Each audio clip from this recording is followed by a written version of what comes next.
Majdanek! Stać, nie zbliżać się, nie wolno fotografować. Kto podejdzie, będzie zastrzelony bez ostrzeżenia.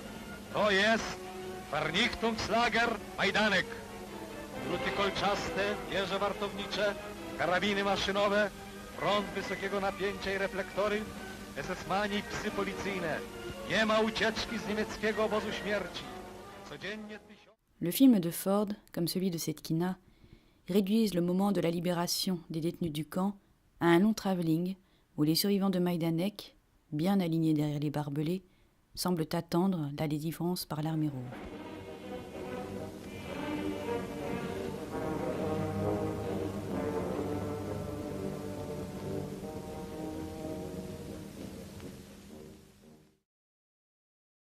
Dans ces roches inexploitées, les barbelés ont disparu, et la caméra s'approche pour souligner l'état des survivants. Elle capte ainsi leur visage émacié et leur regard hagard. Ce point de vue resserré rend compte du sort auquel ils ont de justesse réchappé.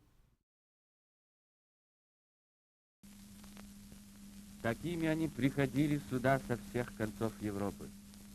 Поляки, чехи, венгры, евреи, французы, сербы, румыны, бельгийцы.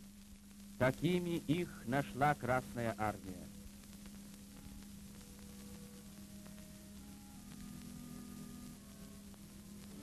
Быть может, это немощные старики?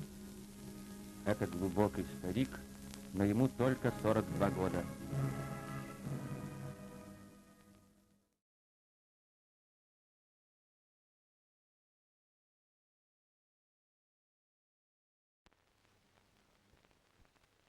La question des reconstitutions, ou mises en scène, n'est pas traitée de façon univoque par le cinéma d'actualité soviétique en guerre.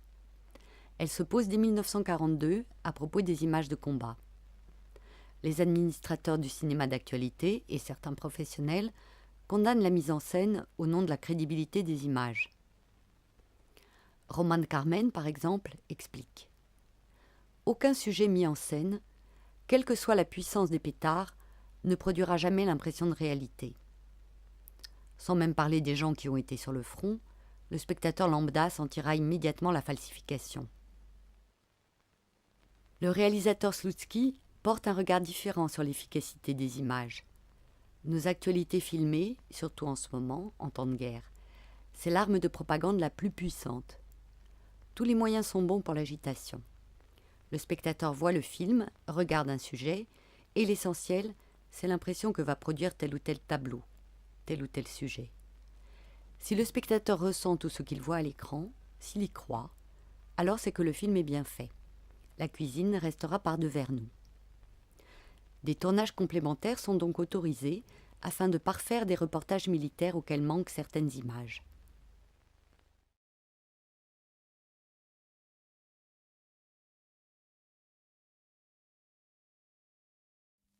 Mais la pratique gagne aussi des sujets tournés à l'arrière du front, alors que le danger est moindre et que l'opérateur dispose du temps nécessaire pour organiser sa prise de vue. C'est le cas dans ces images d'Auschwitz où la mise en scène est complète.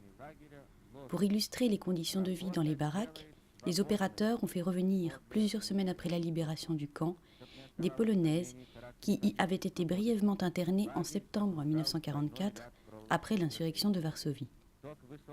Il faut en quelque sorte réparer le retard des opérateurs au moment de la libération et surtout le manque de pellicules, l'absence d'éclairage. Le cas de fabrication d'images le plus mensonger, à Katyn, portera longtemps préjudice au film soviétique. Les images de détenus, tournées à Auschwitz, relèvent de 3 types de prises de vue. Des plans de vrais rescapés sciemment dramatisés, un épisode de reconstitution, et enfin une grossière mise en scène qui n'est pas retenue dans le film car complètement mensongère. À propos des plans véridiques, Moscou félicite les opérateurs qui ont su, je cite, « éviter l'écueil du naturalisme dans les images des exactions ». Fin de citation. Cet enjeu explique probablement la censure dont font durablement l'objet les albums de dessins du peintre Zinovy Tolkatchov, l'un des libérateurs d'Auschwitz.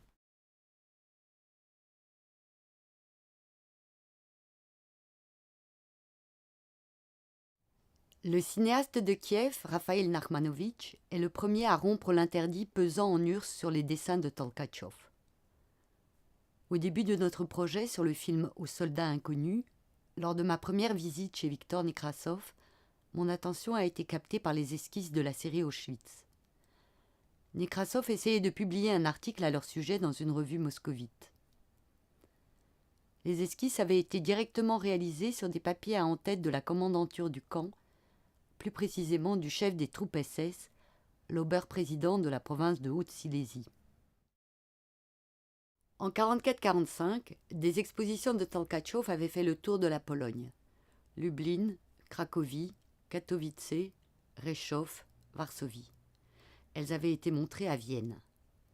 Un éditeur de Varsovie avait publié ces albums. Ce n'est que chez nous qu'il n'y a eu ni exposition, ni album, ni article de presse. En 1948 seulement, quelques œuvres avaient été sélectionnées pour une exposition qui s'était apparemment tenue au musée russe.